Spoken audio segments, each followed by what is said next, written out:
Hello everyone, welcome to Lukman IAS. Today we are going to cover Indian economy in this series of question paper analysis of UPSC prelims examination. We are going to cover the global financial crisis, measures of money, foreign direct investment, external sector, and terms in news through previous year questions. Let us take the first question for the day. If another global financial crisis happens in the near future, which of the following actions or policies are most likely to give immunity to India? Okay. So this question seems that this is a rightly asked questions in this time, in this corona time. Why? Because there is a possibility that global financial crisis may happen. So that's why we need to understand which of the following actions or policies are most likely to give some immunity to India. Okay. Statement 1, not depending on short-term foreign borrowings. Okay, so this is rightly said that we should not depend on short-term foreign borrowings. If you see that foreign borrowings are also known as foreign debt. Okay, so foreign debts are money borrowed from abroad. Okay, from abroad by Indian government, corporations, or private households. Okay, so the thing is, the total debt that we borrow, the total money that we borrow, the total debt is equal to short-term debt, okay, plus long-term debt, okay. So if we are borrowing money on a short-term basis, what is going to happen? We have to repay them on a shorter-term basis, and this will increase the volatility in the market. So that's why we should not depend on short-term borrowings. So statement 1 is correct. If we talk about the statement 2, opening up to more foreign banks, okay. So the thing is, we cannot open up to more foreign banks. Why? Because in many cases, in most of the cases, the shareholders of these foreign banks are foreign portfolio investors. Okay, so the moment they see that global financial crisis is going to happen, or in or the macroeconomic stability is not there in a particular economy, they are going to pull back their money. So this will put Indian economy in a more in a more volatile situation. So this is not a correct option to go with. Okay. Third statement, it says maintaining full capital account convertibility. Okay. So before this, we need to understand what do we mean by capital account convertibility. Okay. Capital account convertibility means it is the freedom. Okay. Freedom of the foreigners, of the people who are resident outside India to invest. Okay. To invest in equity. Okay. Bonds, to invest in equity, bonds, and properties. And this capital account convertibility also gives freedom to Indian residents or domestic citizens in investing their money outside. Okay.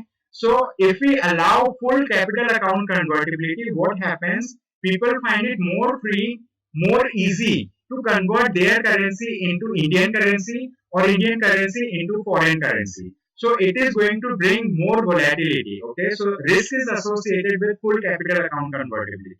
So we cannot allow full capital account convertibility. So statement 3 is also incorrect. So that's why correct answer for this question is A. Okay, so let us see, this is the correct answer. Okay, now let us take the next question for the day. This question says, if you withdraw 1 lakh rupees in cash from your demand deposit account at your bank, the immediate effect on aggregate money supply in the economy will be, options are to reduce it by 1 lakh rupees, option B to increase it by 1 lakh rupees, option C to increase it by more than 1 lakh rupees, and option D to leave it unchanged. Okay, so as far as I can recall, the option is D, which is to leave it unchanged. Why it is the case? Okay, the thing is, we need to understand about aggregate money. For answering this question, we need to understand about aggregate money. If you read the NCERT book of 12th standard, okay, you might have come across this particular term, aggregate money. And RBI means Reserve Bank of India, also publishes data. Okay, also publishes data on a regular basis related to 4 aggregate money terms. They are M1, M2, M3 and M4. Okay, what is M1 and M2? M1 and M2 are known as narrow money. Okay, M1 and M2 are known as narrow money, and M3 and M4 are known as broad money. M3 and M4 are known as broad money. Okay, so let us see what is M1, what is M2, what is M3, and what is M4. Okay, M1 is simply sum of C plus D. What is C? C is currency with the public. C is currency with the public. Okay, C is currency with the public. Okay, what is D? Okay, what is D? D is demand deposit. Okay, D is demand deposit of public. Demand deposit of public. Okay, with okay with uh, banks, with banks. Now, so we can come to the answer from this equation itself. Okay, so let's consider you have withdrawn 1 lakh rupees from demand deposit. You have taken away 1 lakh rupees, so like there will be negative. So 1 lakh rupees you have taken away. So once you have taken 1 lakh rupees from your account, that money comes to you. Okay, 1 lakh rupees get added. Okay, 1 lakh rupees get added with the currency with public. So you are taking away 1 lakh rupees from your demand deposit, and it comes to you, but the overall equation does not change. It simply means there will not be any immediate effect on the economy, because you have taken out 1 lakh rupees from your demand deposit account. Okay, so there will not be you know any effect on the aggregate supply of money. Okay, so this is one thing. So answer is D. Let us talk about what is M2. Okay, what is M2? M2 is simply M1. Okay, M2 is M1 plus. Okay, M2 is M1 plus savings deposit with the post office. Okay, M1 plus savings deposit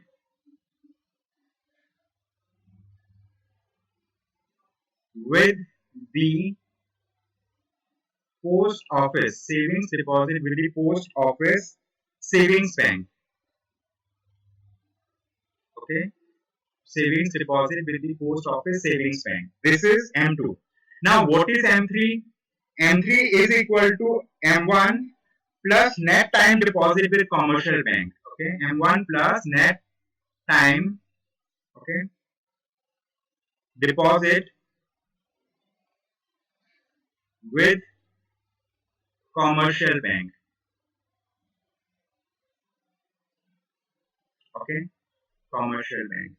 And what is M4? M4 is equal to okay, M3. Okay, M4 is equal to M3 plus total deposit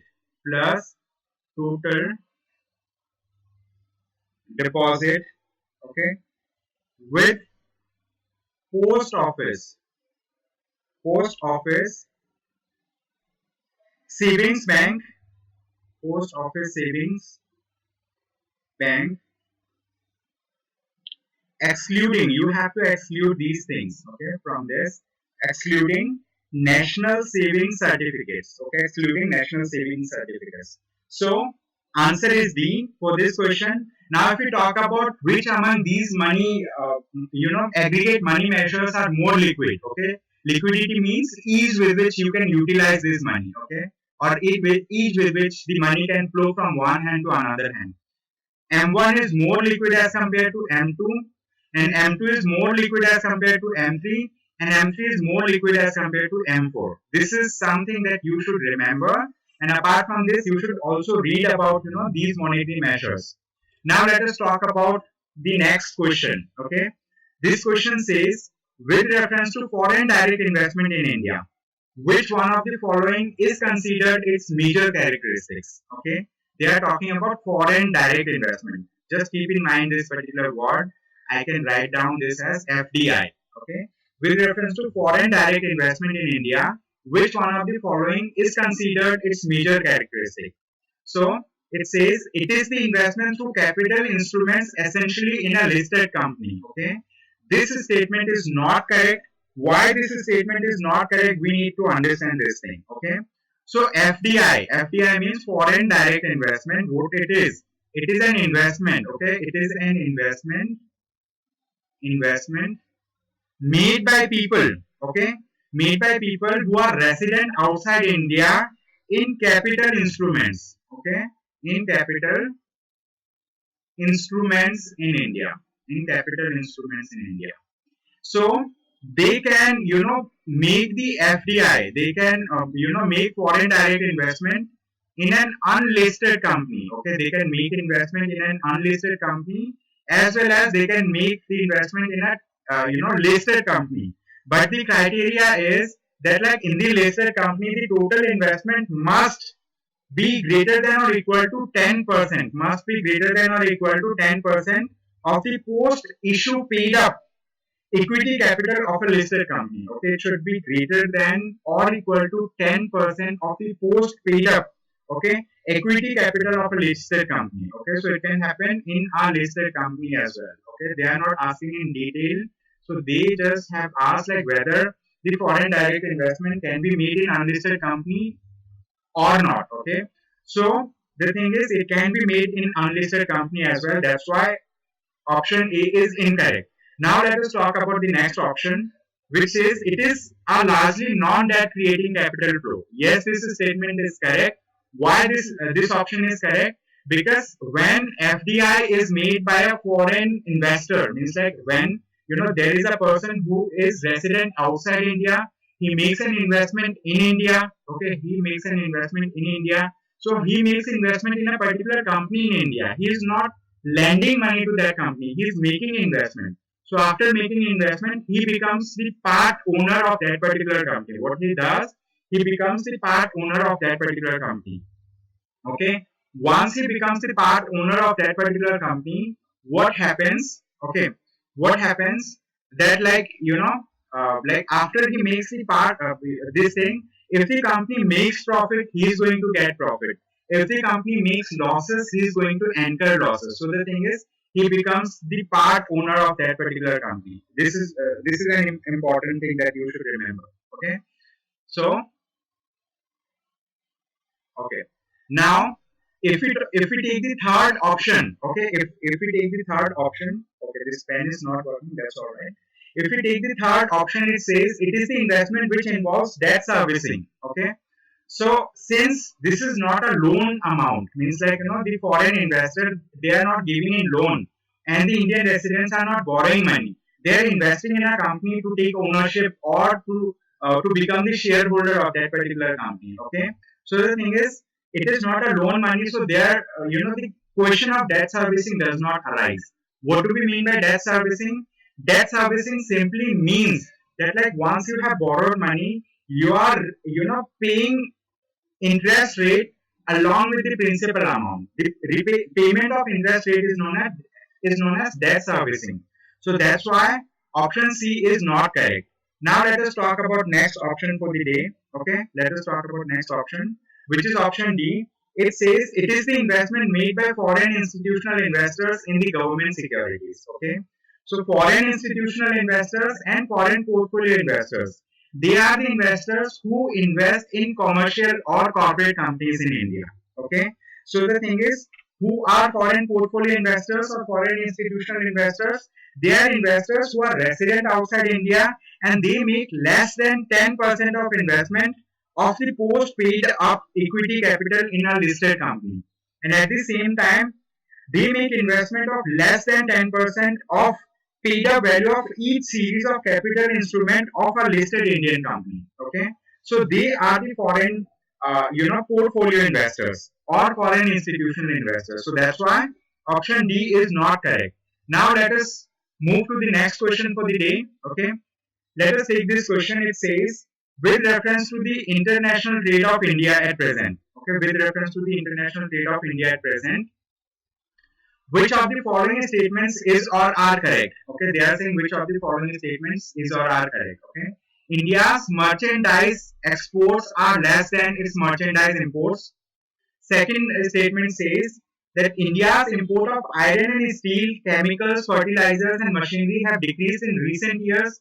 Third statement it says India's export of services are more than its import of services.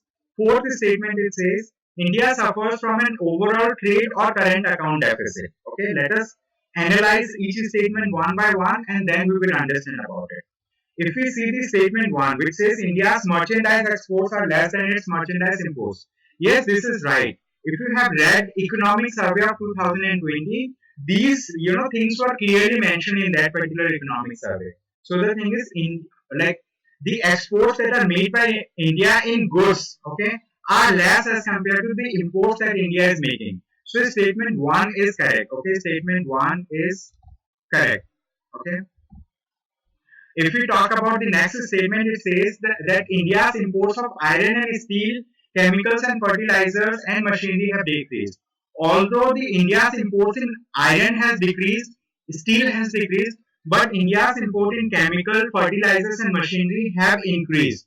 Okay, so that's why this particular statement is not correct. Okay, this is not correct. Okay, now let us talk about the third statement for the day.